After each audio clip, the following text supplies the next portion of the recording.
Bueno, seguimos aquí en La Brújula por Radio La Luna, AM 1140, y ya estamos en contacto con Raúl Montenegro. Buenos días, Raúl. ¿Qué tal? Buen día, un gusto. Bueno, ya te hemos presentado, así que no vamos a repetirlo, sobre todo delante tuyo, que nadie se va a conocer mejor que vos. Sí, lo primero que te quería preguntar, porque ayer nosotros estábamos haciendo el programa y vos estabas participando de una jornada en defensa de la tierra y la vida. Nosotros tenemos el programa de 11 a 14 horas y esto era a las 12 horas, así que no te pudimos escuchar.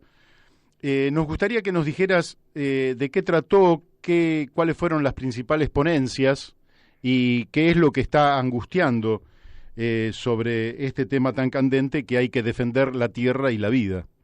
Bueno, de todos modos puede accederse por internet si uno pone el Festival Internacional de Poesía de Medellín, que es un evento clásico en América Latina, y la revista Prometeo, y allí va a estar seguramente el link. Básicamente era parte de una serie de charlas sobre lo que nos está pasando, ¿no?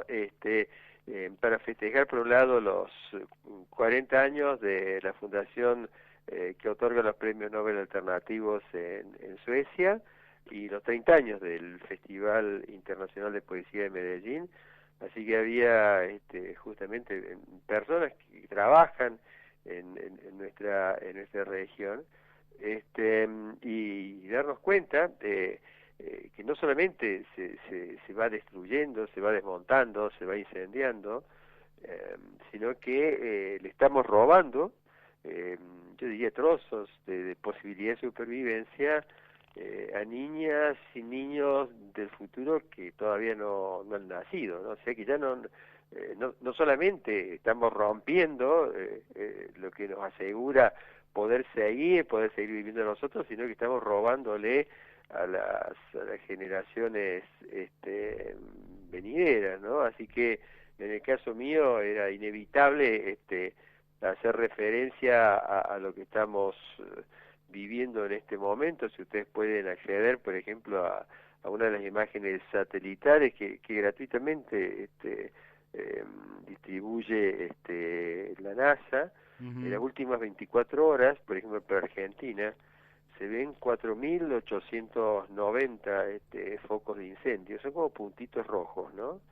5.000 puntos de incendio. Son los puntos de incendio, están representados en ese mapa con puntos rojos. Algunos para Córdoba, donde la situación es dramática, pero lo que aterra es que cuando vamos viendo hacia arriba, y sobre todo toda la región chaqueña, son tantos los puntos que queda una gigantesca mancha roja, ¿no? Entonces, ¿Y eso es atribuible al calentamiento global o a la acción de los hombres? La inmensa mayoría de los incendios son provocados en buena parte, a su vez, de los casos para destrozar ambientes nativos y poder transformarlos en zonas de cultivos para transgénicos o en campos ganaderos, y eso es la cruda realidad. En el caso, por ejemplo, de Córdoba, que la situación es dramática, ya son 14.000 hectáreas quemadas, ¿no? Pero con un elemento que es válido tanto para el Amazonas o para nuestros ambientes. Cada vez que se desmonta, cada vez que se quema, la situación es la históricamente más dramática. ¿Por qué? Porque cada vez que esto pasa, en realidad hay cada vez menos ambiente nativo para quemar, claro, porque ya se ha destruido antes. En el caso de Córdoba, para que tengan una idea de lo que es el ambiente nativo original, el bosque nativo original, nos queda menos del 3% de ambiente cerrado. O sea, después de cada fuego y malos desmontes que sigue habiendo, cada vez queda menos para quemar, y la patética imagen de pronto de un gobernador, como el caso de Juan Schiaretti, haciendo alusión a los vientos, ¿no? Como si todo esto fuera una maldición celestial y no fuera un resultado no solamente de la impericia de gobiernos, ¿no? Sino también de los intereses por cada vez hacer más dinero, aunque le estemos comiendo parte del futuro a niñas y niños que todavía no han nacido, ¿no? ¿A qué atribuís esta ceguera de la dirigencia política, o de una parte por lo menos de la dirigencia política, que hace hincapié en el fetiche del dinero en lugar de hacer hincapié en digamos, la base biológica que nosotros, sobre la cual nos sostenemos y sostenemos la vida nuestra y, lógicamente, como vos bien decís, de las futuras generaciones? ¿A qué atribuís esta ceguera? Yo creo que hay como dos componentes principales, y la primera, y no es un tema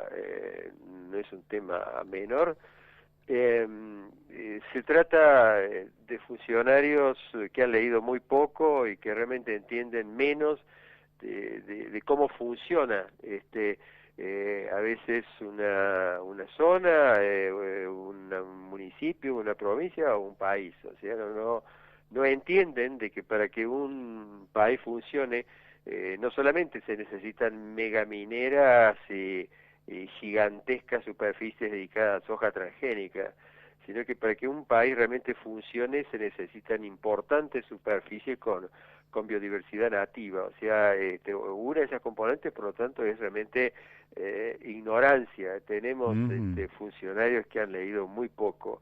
Y la otra componente, y es fundamental, es esa curiosa y casi crónica asociación que tienen los sectores de poder en gobierno con todas las minorías poderosas que están ligadas, por ejemplo, a la extensión, la expansión de los cultivos de soja, a la utilización de plaguicidas a gran escala.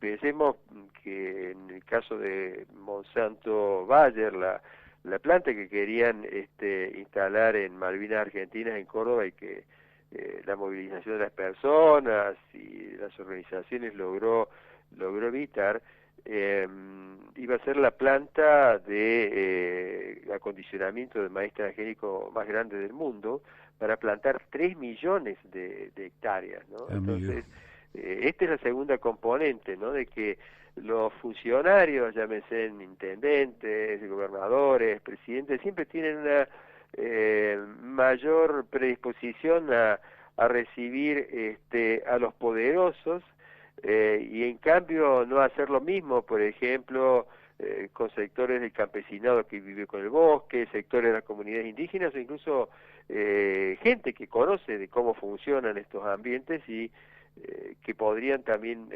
asesorar. Y esa combinación es letal.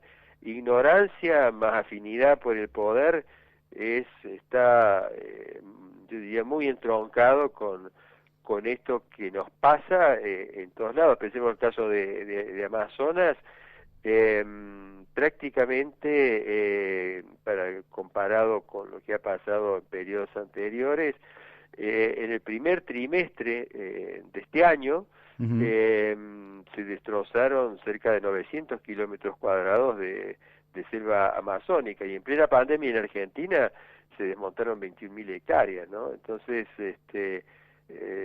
yo creo que esta letal asociación entre ignorancia del poder, que a veces no lo es, y asociación con los sectores privados más poderosos, explican muchísimo de cómo se transforma biodiversidad en humo, ¿no? Claro. Ahora, por ejemplo, me das pie para esta pregunta. Un hombre como Felipe Solá, a quien lo conozco, digamos, no se le podría atribuir ignorancia, además porque él fue secretario de Agricultura, Ganadería y Pesca durante el gobierno de Carlos Menem, y lógicamente que son muchos los sectores que le atribuyen alta responsabilidad en su momento respecto a la incorporación de la soja transgénica.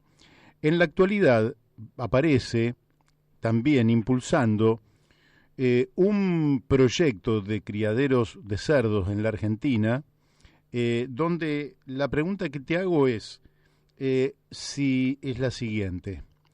además de la responsabilidad o no del funcionario, si la seguridad alimentaria de China va a basarse en la inseguridad sanitaria de la Argentina. Siempre fue así. Es decir, China es un país muy poderoso, en donde a veces Argentina tal vez, bueno, a mí me ha tocado trabajar también en África, ¿no? Ujú. Creo que Argentina tal vez debería hacer un pequeño análisis de cómo China ha penetrado, por ejemplo, en territorio africano, porque como China es un país fundamentalmente montañoso, no tiene la disponibilidad de suelos que podemos tener, por ejemplo, nosotros en Argentina. China ha decidido construir una segunda China, es decir, es una China sin nombres, es una China en donde la estrategia consiste en comprar tierras o alquilar tierras. Pensemos que en el caso Mm, nuestro se trató de alquilar tierras en la provincia de Río Negro. O sea, en África, por ejemplo, han comprado enormes superficies de tierra, entonces China, de alguna forma, genera como pequeñas Chinas externas para abastecerse de alimentos. En el caso de Argentina, que ya, insisto, se hizo el intento de alquilar, en el caso de Argentina, la estrategia es utilizar justamente esta política generada desde personajes como Felipe Solá, que yo creo que combinan de no solamente ignorancia, porque también hay ignorancia, sino también yo diría, visión tremendamente asociada a la producción de dólares y la afinidad con sectores de poder de la parte privada, decía, terminan siendo, pero yo diría como absolutos servidores de esta estrategia china de poder asegurar su propia seguridad alimentaria en base a la inseguridad ambiental que obviamente se generaría en Argentina, ¿no? Donde ujú. los criadores obviamente se volverían más ricos, pero lamentablemente se volverían más pobres, más enfermos y más ambientalmente inseguros los que viven acá. En el caso de Felipe Solá, él está asociado a todo lo que fue el ingreso de los eventos transgénicos, ¿no? Que Ujú. ahora también los producimos localmente desde Bioceres, del grupo Globo Copatel. Entonces, a mí me parece que este es parte del problema, ¿no? Y se suma los incendios, se suman los desmontes. En Córdoba, es decir, esas 14.000 hectáreas que se han quemado hasta ahora en nuestros ambientes, o las 21.000 hectáreas, se suma estas decisiones amparadas en que un país necesita dólares. El único problema es que yo creo que se puede tratar de mejorar las situaciones económicas, pero sin romper los servicios ambientales que necesitamos todos, ¿no? Porque no puede transformarse todo el país en un gran chiquero, en un gran cultivo de soja o de eucaliptos, porque y sí, eso sería muy bueno para el ingreso de dólares, sería muy bueno para los sectores corporativos que están para eso, pero sería una tragedia para nosotros, porque si se destruyen las cuencas de agua, no tenemos agua.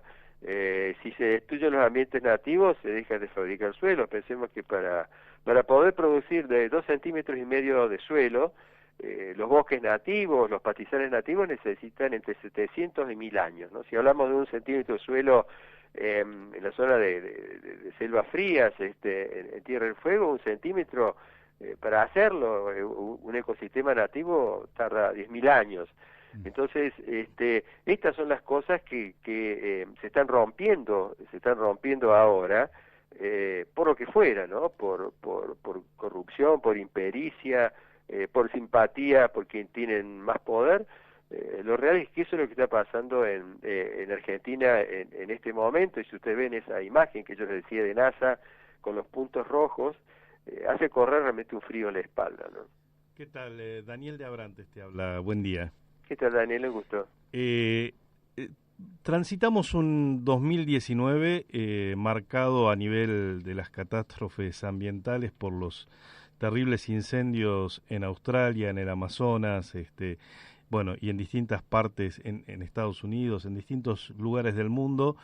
eh, Entramos en el 2000 con la pandemia universal del COVID-19 y también con digamos, récords de temperatura en algunos lugares del planeta y con señales muy alarmantes de cómo se están derritiendo los hielos en el Ártico.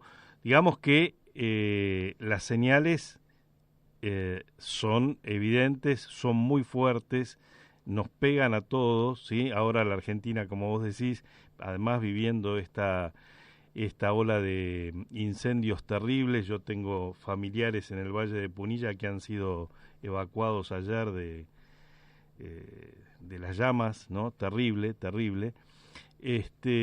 Ahora, parecería ser que toda esta realidad, ¿sí? No termina de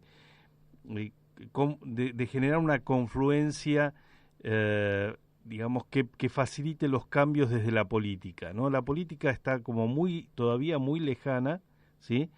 Y hablo específicamente de nuestro país, ¿no? Porque, bueno, tendremos que empezar por casa. Al contrario, lo que dan son señales, como vos decís, ¿no? Proyectos para instalar un sistema de mega criaderos de cerdo, para profundizar la sojización, para, bueno, todos signos que van en sentido contrario. ¿Qué debe pasar para que esto se catalice políticamente en herramientas de cambio social importantes? ¿Cómo lo ves vos desde ese punto de vista? Bueno, primero que la situación es obviamente muy complicada y acumulativa. Me parece que la clave es el término acumulativo, es decir, lo que se están acumulando son procesos de deterioro, procesos de marginación, procesos que en general se suman, o sea, cada vez tenemos menos ambiente nativo, cada vez tenemos más contenido de plaguicida en muestras que tomemos de sangre y orina, cada vez tenemos más desertificación, es decir, todo queda definido por un proceso acumulativo, pero donde hay, yo creo, una cierta complicidad entre dirigencias que están tradicionalmente siempre más cercanas a los poderes privados más fuertes, y al mismo tiempo una sociedad, en el caso nuestro, por ejemplo, porque por vivir mayoritariamente en ciudades, vive los impactos de otra forma. O sea, el incendio es una imagen en un noticiero y eventualmente puede ser algunas cenizas que caigan sobre un auto. Entonces hay como una combinación que yo creo que es letal, ¿no?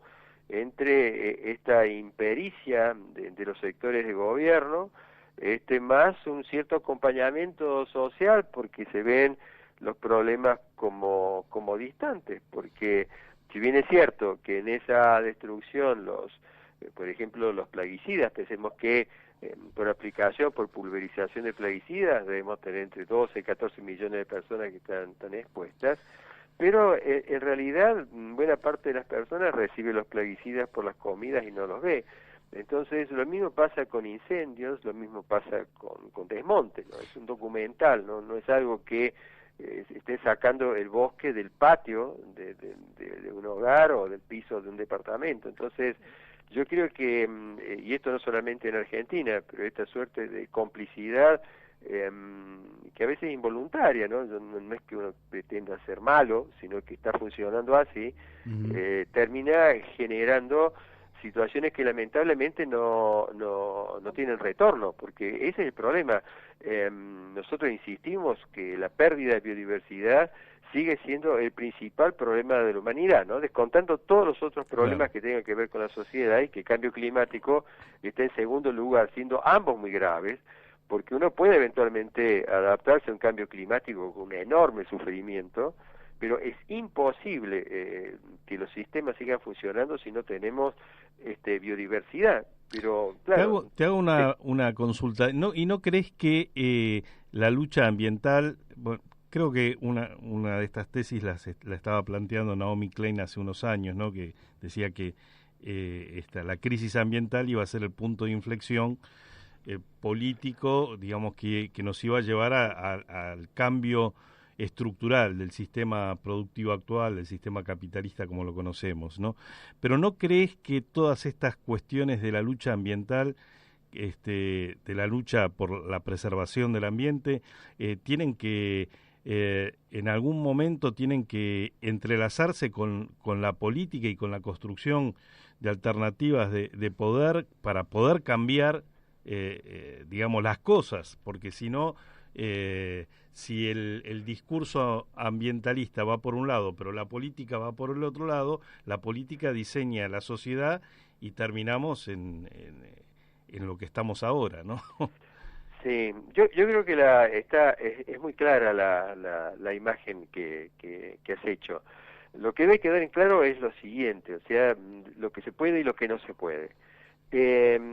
Todos los países, no hay ninguna excepción, son países que están montados alrededor de las exponenciales, es decir, todo tiene que crecer. Básicamente la supervivencia de países, gobiernos y sociedades depende que haya crecimiento. En un país, en regiones o en un planeta en donde queda claro de que no se puede seguir creciendo todo el tiempo. Ese es el principal problema que tenemos, es decir, creemos de que el planeta es infinito y todos los países están montados para funcionar así. De hecho, el éxito de una persona es cuánta más vende si un comerciante o cuánto más paper publicó un investigador, y se mide los éxitos por el crecimiento del Producto Bruto Interno, y el de una pizzería cuántas franquicias ha tenido. Es decir, vivimos en una burbuja de crecimiento, ¿no? Eso es una cosa real. Por lo tanto, siendo muy pragmáticos, es exponencial. Se puede cambiar hacia lo que nosotros técnicamente llamamos una sigmoide, que es una curva totalmente distinta en donde se hace lo que se puede hacer y que no nos dañe. No, es imposible. O sea, pensar que se va a cambiar una exponencial en una situación distinta, no. Lo que sí podemos hacer, y creo que es lo que apunta un poco a la respuesta a lo que vos decías, lo que sí se puede hacer es reducir la pendiente de la exponencial, y eso va a ahorrar un sufrimiento enorme, pero difícilmente pueda cambiarse el vector, la forma en que esto se está dando, y allí el rol, yo creo que tiene un rol fundamental las sociedades en lucha, ¿no? Es decir, transformarse en muchos de estos grupos en mosquitos peligrosos que puedan llegar a incidir sobre los sectores de poder, tanto la parte de los gobiernos como las partes privadas.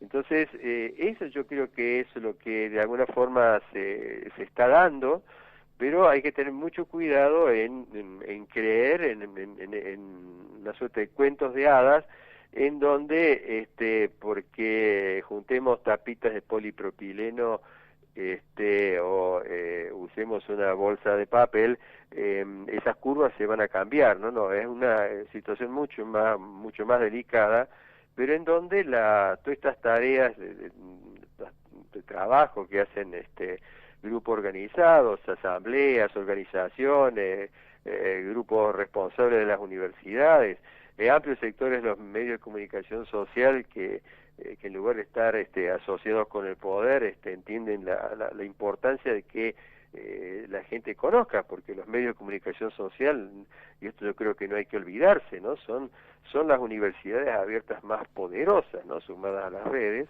Entonces creo que por ese lado lo que se va a ir dando es esto. Lo único dramático en estos modelajes es que si nosotros no logramos por lo menos bajar un poquitito la curva, reduciendo el sufrimiento, en realidad quien va a tomar la decisión, lo digo entre comillas, es la propia realidad. Es decir, cuando estén tan destruidos los ecosistemas y están y estén tan desarmados los sistemas de salud, en donde lo que nos afecta es mucho más grave que nuestra posibilidad de controlarlo, ¿no? Entonces, en eso estamos, yo creo, en este momento, y por eso me parece tan importante, de pronto una charla como la que nosotros tenemos, o la que pelea una asamblea, para ir torciéndole el brazo a un Felipe Solá que se transforma como un agente muy muy peligroso en un país como Argentina, donde con tanta fragilidad no solamente el problema es tener dólares, sino también un país que no se rompa, ¿no? Claro. Entonces, yo creo que en eso se está dando, pero lo que yo sí solamente espero es que no tengamos que esperar, o sea, que las decisiones no se tengan que tomar cuando se es irreversible. Yo trabajo en África y hay zonas, por ejemplo, del Sahel, en donde todo lo malo que podía pasar ya pasó. Y cuando uno ve eso, entonces uno dice, no tenemos que llegar a esto, pero una decisión como la de Felipe Solá para transformarnos en mega chiqueros, o el otro intento que ya comenzó con la misma torpeza de Macri, y anteriores, y que ahora se continúa, de traer un reactor nuclear Walong One chino, que ni siquiera los chinos lo han probado suficientemente, o una cantidad de iniciativas que tienen que ver con la mega minería, empezar con la explotación de uranio en cuanto lugar pueda haber. Y bueno, todo eso está justamente amenazando nuestras posibilidades de supervivencia, aunque en dólares, y eso es lo que no se entiende, ¿no? Claro. Te quería hacer una pregunta en esta línea. ¿Cómo estás viendo vos la posibilidad de romper, digamos, en algún sentido, figurativo lo digo, tampoco taxativo, el negocio del petróleo en la Argentina, lo digo, ya te digo, más en sentido figurativo, e iniciar aceleradamente una reconversión en el área energética, de manera de ir terminando, digamos, con la quema de combustibles fósiles e iniciar, digamos, el aprovechamiento de la energía eólica, solar, etcétera, lógicamente acompañada también de un plan donde el consumo energético tampoco se multiplique, Claro. Porque, por ejemplo, si nosotros tuviéramos un sistema ferroviario para hacer turismo, no sé si sería más barato, más cómodo para el turista, pero seguramente uno podría ir en tren 1.000 personas a Bariloche desde Buenos Aires y sería mucho mejor que mandar 250 coches, Claro. ¿no? ¿Cómo ves vos la posibilidad de un plan de esa naturaleza? Bueno, realmente creo que la pintura es correcta y es muy gráfica. El único problema que tenemos ante las pinturas correctas, y yo diría las más sustentables, es que no son las que más convienen a los sectores de poder de turno, o sea, que siguen siendo los grandes actores, no solamente de Argentina. Basta ver el resto del mundo para darse cuenta de que no son las comunidades las que están tomando decisiones, sino generalmente minorías. El caso de Argentina, por ejemplo, lo que es muy triste, sobre todo para quienes además de tener niños grandes, tenemos en mi caso una niña pequeña de 7 años que nos da una visión de los riesgos hacia adelante, es que Argentina tiene, por ejemplo, una cantidad enorme de posibilidades blandas de desarrollo, entre ellos el energético, o sea, nuestras posibilidades para poder tener fuentes múltiples, blandas, de bajo impacto es enorme, pero tenemos tan enquistado dentro de nuestros funcionarios, gobiernos, decisores, del signo político que sea, porque no solamente está asociado a un determinado lineamiento, en donde se sigue apostando muy fuerte a todo lo que es el convencional de combustibles fósiles, o de la otra enorme estupidez que comenzó a tener Argentina ya hace unas décadas, de apostar al desarrollo nuclear. Pensemos que tenemos una obsoleta Atucha 1, una Atucha 2 que prefiero no hablar, y una embalse recauchutada por 30 años más, que apenas dan un raquítico 6%, 7% de toda la energía eléctrica de Argentina. Entonces, lo mismo pasa con los otros campos. ¿Y Es cómo decir, ves la posibilidad de que surjan partidos verdes que lleven estas ideas a la política como digamos, acción principal, ¿no? Y con porque todo nos lleva a que hay que convencer a los políticos de que estamos en un desastre, pero habrá que poner otra gente ahí, otra gente que piense distinto. yo creo sistemas híbridos. Me parece que siempre es bienvenido cualquier fuerza política y que tenga más un eje sustentable, pero el verdadero desafío también es lograr que haya pensamientos claros dentro de los partidos políticos convencionales, ¿no? Entonces, yo creo que sí, se necesita un recambio profundo. El problema es que sigue siendo dominante, tanto en los partidos políticos convencionales, como incluso a veces hasta en los mismos partidos verdes, sigue habiendo también un predominio, un apego a los modelos económicos convencionales, ¿no? Insisto, con una gran complicidad de muchos sectores sociales. Entonces, ese es el problema. Por eso, para mí, en realidad, el desafío es, y descontando, ¿no?, el tema de poder que uno siga manteniendo, o le permita a los grandes actores económicos, descontando ese sector que lamentablemente sigue teniendo mucho peso para orientar hacia dónde se mueve un país. Yo creo que sí es fundamental de que se vaya formando gente con visiones totalmente distintas. Mientras no haya ese recambio, más que generacional, que no creo que pasa por ahí, sino que es un recambio de percepción de cómo tiene que funcionar un país, porque es la misma duda, el mismo dilema que se enfrentan en lugares como Europa, por ejemplo, o lugares como la propia China, Rusia o Estados Unidos, es, bueno, en qué momento sectores social y ambientalmente más inteligentes se hagan cargo de liderazgos que hoy son llevados por gente de una estupidez descomunal, como el caso de un Donald Trump, que es el presidente de unos países con mayor poderío militar, pero sigue creyendo que la evolución no existe,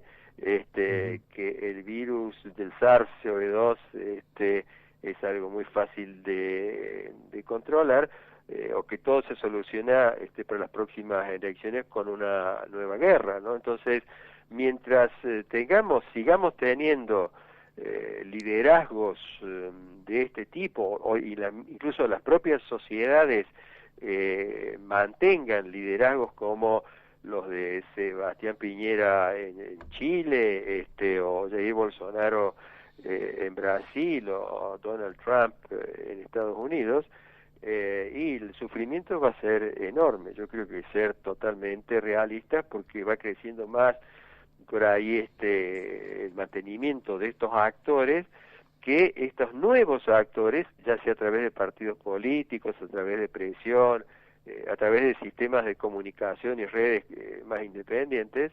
Ese me parece que es la verdadera lucha, ¿no? Pero a su vez, para mí el horizonte más preocupante en este momento es que la pandemia, recordemos el SARS, la enfermedad COVID-19, esta pandemia le ha dado un poder absolutamente inesperado y gigantesco a las grandes corporaciones que manejan información, y que pueden llegar a cambiar, pensemos en el caso de Cambridge Analytica, ¿no? Pueden cambiar lo que la gente piensa simplemente con manejar la Big Data, ¿no? Entonces, me parece que esa es la nueva amenaza que tenemos, porque crece mucho más rápido el poder de las grandes telefónicas, de las grandes transmisores de datos, y mucho más lentamente estas personas o instituciones que tienen mucho más clara, pero que obviamente no tienen ni remotamente la posibilidad de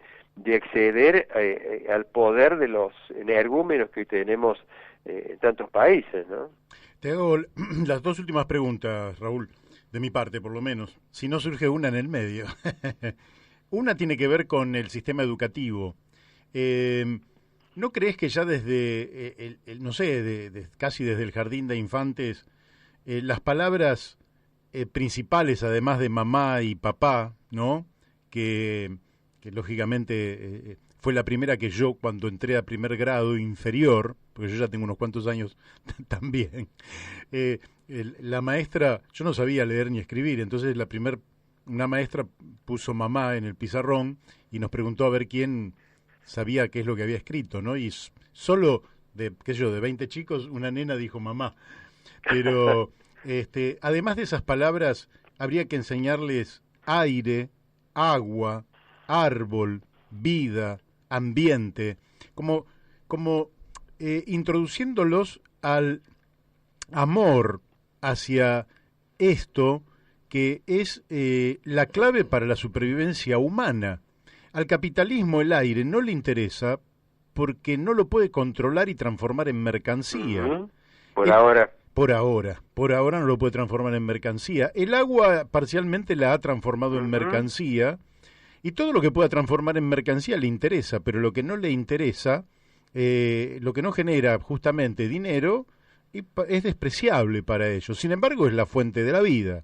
¿No te parece que podríamos pensar en una alianza, sobre todo porque las maestras, los maestros, profesoras y profesores tienen un vínculo con los niños y con la vida muy fuerte, y ahí podría pensarse en un cambio, quizás no inmediato, pero sí para adelante?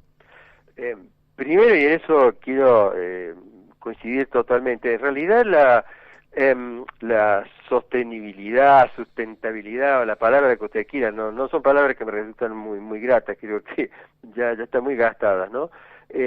Pero la probabilidad de supervivencia de los países en donde se arma es en los sistemas educativos. O sea, después van a complementar las otras partes, ¿no? Sistemas represivos a través de las leyes, las normas o las costumbres en cada familia, pero el lugar donde la matriz en donde se juega lo que le va a pasar a un país, se juega absolutamente en la educación. Lo que pasa es que nuestras reformas educativas, puestas entre comillas, son en realidad reformas en donde se hace la misma pintura ambiental que se hace, por ejemplo, en el caso del reciclado, ¿no? O sea, usted recicle unas tapitas y ya salvó el planeta. Entonces, en educación se les coloca algunos capítulos sobre ambiente, y ya está, pero a su vez en los manuales van a encontrar descripciones sobre las bondades de la energía nuclear, o de cómo Argentina es un gran exportador de soja transgénica. Entonces yo creo que nuestro sistema educativo en este momento ni remotamente está formando a las generaciones para esta nueva visión. Incluso pasa a ser central todo lo que tenga que ver con informática, digitalización, pero esa otra parte no está. Y ahí sí hay ejemplos interesantes. Yo he sido profesor, he invitado en las escuelas populares, por ejemplo, en Dinamarca, las Folkeskole, que están desde el siglo XIX, y esas son muy interesantes. O sea, además del sistema educativo convencional, todos pasan por las escuelas populares. ¿Y qué es lo que se dicta en escuelas populares? La gente no va ahí para obtener un papelito, sino que en las escuelas populares justamente se les enseña cómo funciona la naturaleza, cómo estar en la naturaleza, se les enseña música, se les enseña las raíces de cada una de las culturas, que también allí son múltiples. Entonces, es interesante porque han hecho una especie de bypass. Mientras el sistema educativo convencional, que cambia muy lentamente, va cambiando, ellos aceleraron el proceso tratando de tener una fábrica de ciudadanos de que conozcan lo que es su país, su vulnerabilidad, para ser parte del mecanismo, ¿no? Entonces, eso me parece que son vías interesantes. Yo creo que acá también, mientras se van dando los cambios, que acá los veo muy complicados y muy lentos, insisto, porque estamos muy imbuidos ya de una sociedad compleja, tecnificada. Esto de las escuelas populares es importante porque difícilmente se proteja lo que no se entiende, lo que no se siente y lo que no se ame, ¿no? Y si no nos enseñan a leer, porque eso se trata, somos analfabetos del ambiente. Claro. Podemos entender cómo funciona una computadora, que lo que es Java, o cómo mandar un mensaje por WhatsApp, pero en realidad no tenemos la misma claridad para darnos cuenta de que el agua no viene de las canillas y que hay cuencas hídricas. Entonces me parece que el alfabetismo de supervivencia se puede manejar a través de estos bypass, ¿no? En donde esto, mientras se va dando este cambio, como vos decías, yo creo que nuestro sistema docente tiene una sensibilidad impresionante. Mientras se va dando el cambio, porque es más lento, porque hay que cambiar programas, porque hay que rever todos los manuales, porque los manuales vienen a ser así como el ADN, el papel de muchas estupideces que integran nuestro sistema educativo. Mientras cambia eso, que es bastante lento, yo creo que es importante el tema estos bypasses educativos, para que los que se van formando puedan tener esta otra visión, solamente lo que sí, teniendo en cuenta que Argentina es un país multiétnico y es un país multicultural, y en general tanto los sectores de comunidades indígenas como los sectores más vulnerables de la sociedad generalmente están excluidos de todos los sistemas educativos, ¿no? Y por lo tanto también de estos bypass. Entonces me parece de que estos bypass son importantes, pero a su vez hechos para que alcancen a todos, ¿no? La educación, y coincido con vos, un país que no tenga una educación, voy a usar la palabra sustentable, y con los valores que tiene que tener cualquier sociedad que quiere sobrevivir, en donde no se naturalice la pobreza y la riqueza, porque naturalizar la pobreza y la riqueza es uno de los principales problemas que tienen nuestras sociedades. Mientras se pueda formar gente con estas visiones totalmente distintas, yo creo que se va a poder ir contrarrestando, pero el diagnóstico es reservado. Claro. Yo te hago la última pregunta, que merecería más tiempo del que nos va quedando, que tiene que ver con, bueno, un poco, lo voy a decir irónicamente, lógicamente lo aclaro para que alguien no lo tome, es como que lo estoy diciendo en serio. Los indios eran un obstáculo para el progreso, por lo tanto teníamos que arrasarlos, ¿verdad? Uh-huh. Ahora, en ese progreso, fuimos avanzando, eliminándolos todo lo que pudimos, pero ahora en ese avance al progreso empezamos a ver el precipicio ahí, a corta distancia. Y un poco quienes nos paraban de ese precipicio eran justamente los pueblos originarios. Uh-huh. ¿No crees que hay que restablecer una alianza estratégica con los pueblos originarios? Lo digo también un poco irónicamente desde el hombre blanco, occidental y cristiano, ¿no? Para decir, bueno, alguna sabiduría habían acumulado como para decirnos que había otro camino, y tendríamos que tener, además de las acciones que celebramos, como la Corte Interamericana de Derechos Humanos condenando al Estado argentino y obligándolo a otorgarle 400.000 hectáreas de tierras ancestrales a algunas comunidades, hacer una discriminación positiva y decir, bueno, tienen que tener por lo menos un número importante de voces en el Congreso Nacional para que sean también una voz a ser escuchada por toda la nación? ¿No crees que habría que hacer algo en esa dirección?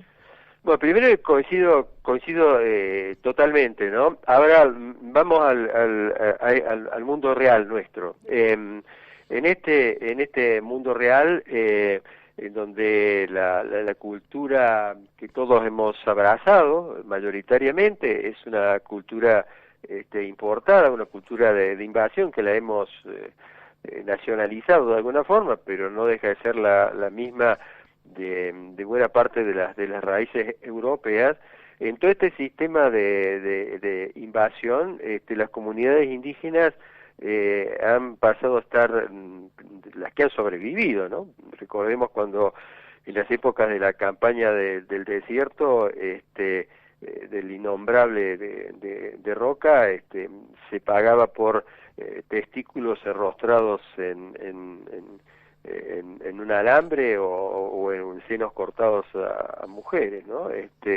Decía, en estos sistemas hubo como una decisión política de exterminar lo que había y privilegiar lo que estaba llegando de afuera, y este proceso lamentablemente continúa. O sea, Argentina realmente es un país multiétnico, pero no se asume como país multiétnico. Lo que es más, yo hice un trabajo, un review que me había pedido la gente de Lancet, que es una publicación médica en el Reino Unido, sobre salud indígena en América Latina y Caribe, que lo hice con Caroline Stephens de la Universidad de Londres. Incluso lo pueden acceder fácil porque es un review de acceso libre. Y uno veía, por ejemplo, que la población total indígena en Argentina era relativamente parecida al total de población indígena en Brasil, cosa que de pronto uno le llama la atención porque dice, no, a mí me parecería que en Brasil debería ser más grande. Es decir, tenemos una población importante. Entonces, yo vuelvo a mezclar las dos cosas.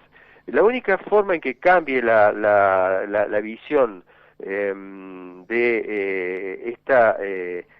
país multiétnico por un lado y un país multicultural en donde siguen coexistiendo estas cosas inadmisibles que son la pobreza y la riqueza, está obviamente en el sistema educativo.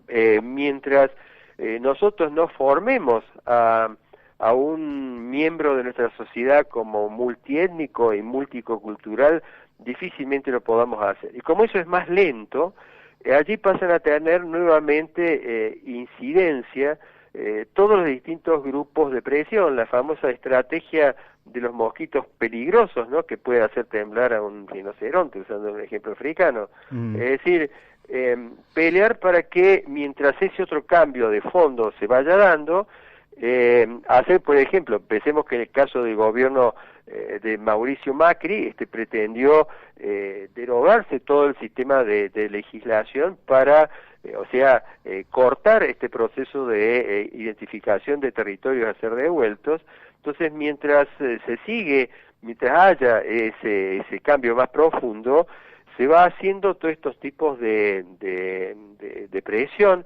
En el caso nuestro, por ejemplo, FUNAM y la cátedra nuestra, trabajamos junto a las comunidades vía guaraníes en dos comunidades, Tecuaimá y Tecuacapibatú, durante 10 años, y lo ganamos al final, ¿no? O sea, se ganó la devolución de 4.000 hectáreas en la reserva de Yamotí para estas comunidades, a las cuales se agregó después Itaomiri.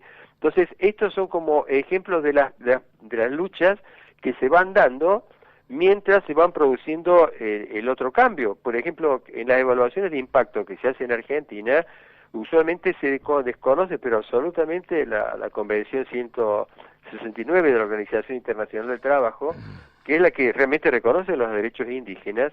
Entonces hay que pelearla una tras otra. Entonces yo creo que hay que multiplicar esto de estas grandes contingentes de mosquitos peligrosos y que sigan actuando, y que seguimos actuando, ¿no? Es lo que considero un mosquito peligroso, hasta tanto se den estos cambios profundos. Los lugares en donde las cosas mejor funcionan es en donde, bueno, hay mayoría de población indígena, entonces tiene menos problemas. El caso, por ejemplo, de algunos países latinoamericanos, porque ser multiétnico numéricamente. Claro. Pero en el caso de Argentina, me ha tocado situaciones dramáticas de pronto de encontrarme con una maestra en territorio misionero, en donde, por ejemplo, los niños de la escuela vivían prácticamente al lado de comunidades guaraníes y nunca habían visitado las comunidades, ¿no? Entonces,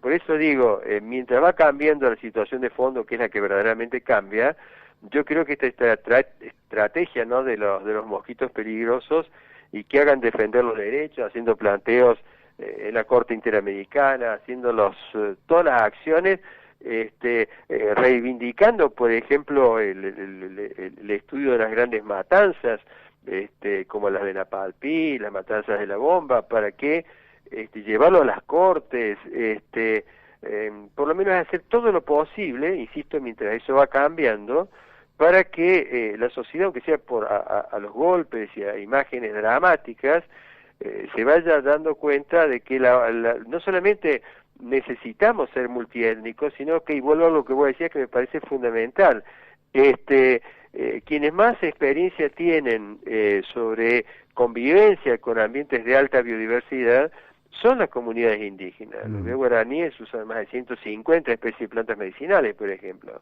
Entonces, yo creo que sí, es necesario hacer estos acuerdos, siempre en lo que permita hacer este mundo real, y en lo que el mundo no te permita, y bueno, habrá que hacer presión, salir a las calles, habrá que moverse, habrá que mover el avispero judicial, todas maquinarias muy difíciles, pero creo que hasta tanto, insisto, se vayan produciendo esos cambios de fondo, es fundamental, ¿no?